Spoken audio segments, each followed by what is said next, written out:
গ্রামের নাম কাশিমপুর। গ্রামে একটাই পুকুর ছিল। গ্রামের মানুষজন সেই পুকুরের পানি বিভিন্ন ধরনের কাজে ব্যবহার করত এবং গোসল করত। গ্রামের লোকজন একদিন নাবিল এবং তার দাদু দুজনে মিলে পুকুরে গোসল করতে এসেছিল। নাবিল, জানিস তো এই পুকুরটা তোর দাদি দান করেছে গ্রামের মানুষের জন্য?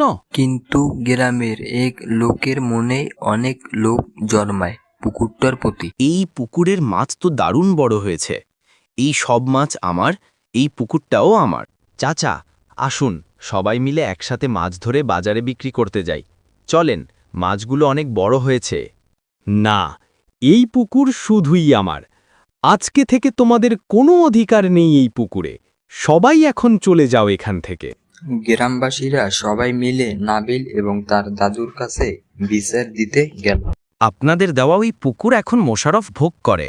এখন আমাদের কি হবে? আমার বয়সও হয়েছে, এখন আমি আর কি করব? মোশাররফ তো অনেক ক্ষমতাশীল মানুষ।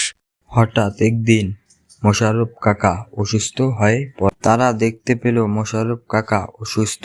তারা সঙ্গে সঙ্গে গ্রামের ডাক্তারকে নিয়ে আসলো এবং মোশাররফ কাকাকে সুস্থ করে তুলল। আমার ভুল হয়েছে, আমাকে তোমরা সবাই মাফ করে দিও।